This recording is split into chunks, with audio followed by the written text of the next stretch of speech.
देवकी और दूसरे मथुरा के राजा ने की पत्नी के सावन रेखा मथुरा से बहाया तो आगरा की ओर जब चलेंगे तो इस स्थान पर वहाँ रहते श्री सूरसेन जी ने उसे कहा रिमझिम वर्षा होने लगी, मंद सुगंध वायु चलने लगी, यज्ञ कुंडों में अग्नि अपने आप प्रज्वलित हुई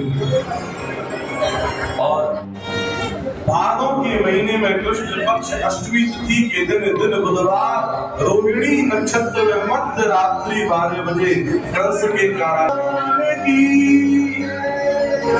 भगवान सत्य स्वरूप में प्रकट हुए। बोले कि मुझे आप गोकुल में नंदरानी यशोदा मैया के घर छोड़ के आओ, वहां कन्या चलने लगी। रास्ते में यमुना मिली, भगवान ने चरण का स्पर्श कराया तो यमुना की, लेकिन अब आप प्रयास करना कि मेरी भाषा आप समझ पाओ। प्रेम से कहो शेरा, जोर से बोलो। और 60 वर्ष की आयु है गई, लेकिन कोई छोरा को जन्म नहीं हुआ। नहीं नाय भयो, बोलो नाय भयो, भयो नहीं भयो, भयो नहीं भयो, भयो। हाँ, तो 60 वर्ष की आयु है गई, लेकिन छुरा को जन्म ऐसे आप जो नाय भयो, वही नाय भयो, जोर से बोला नाय।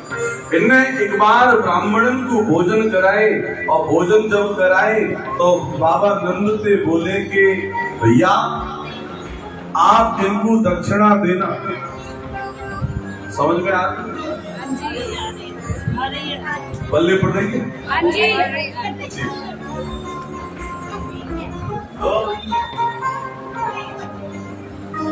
तो ब्राह्मण को दक्षिणा देने के लिए जब नंद बाबा आए तो नंद बाबा बोले ब्राह्मण देवताओं आशीर्वाद दो।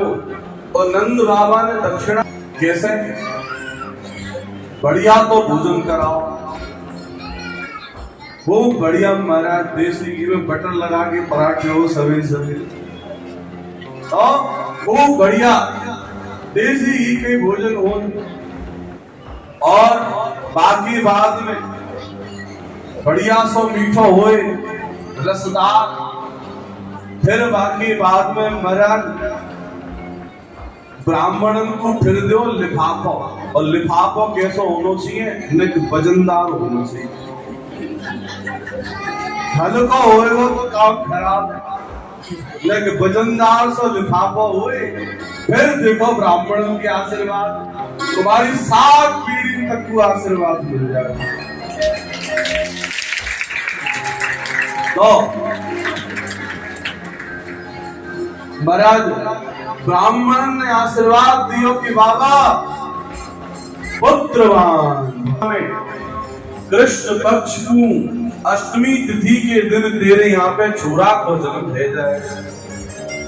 अब तो महाराज धीरे धीरे समय निकला और समय आ गया भादों का महीना, कृष्ण पक्ष अष्टमी तिथि आ गई। और संयोग देखो गोकुल, इस गोकुल नगर में भी भादों का महीना लग गया, अष्टमी तिथि आने वाली। हाँ, तो अष्टमी तिथि आने वाली है। तो भादों का महीना कृष्ण पक्ष अष्टमी तिथि और संध्या को समय भयो नाय भयो महाराज। अब धीरे धीरे समय निकला और समय निकल कर के शाम के बज गए 6, लेकिन छुरा को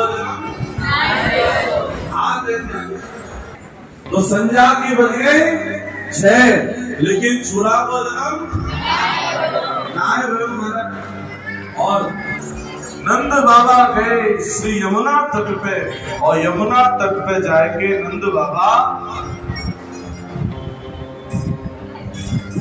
भजन करने लगे। ओम नमो भगवते वासुदेवाय, ओम नमो भगवते। और रात के बज गए 9। लेकिन छोरा को जन्म मेरा नाम राकेश दिल्ली है। मैं श्री बाल मंदिर कमेटी ਦੇ ਵਿੱਚ ਸੇਵਾਦਾਰ ਹਾਂ।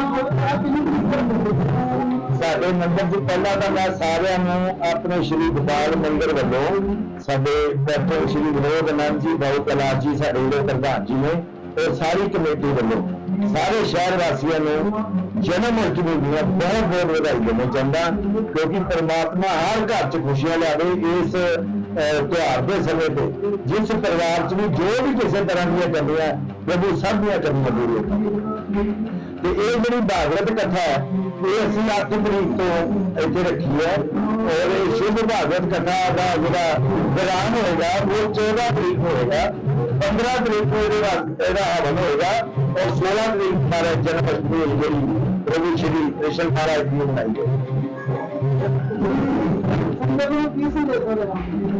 मैं माध्यम में संगत में संदेश देना चाहना, अपने वालों बेनती करनी चाहना, संदेश नहीं है बेनती है। चलो भी अपने परिवार च अपने बच्चों में वध तो वध सनातन धर्म के नाल जोड़ो।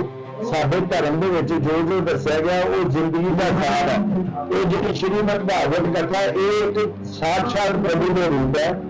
ਇਹਦੀ कथा की सुन और मंदिरों के सारे आने वाली जी साडी जनरेशन है, बच्चे नौजवान बेटे बेटियां सारे मंदिर च आउण और आके प्रभु के नाम प्रभु के चरणों च लीन होण, कथा सुन और अपने इतिहास बारे अपने सनातन धर्म बारे जान।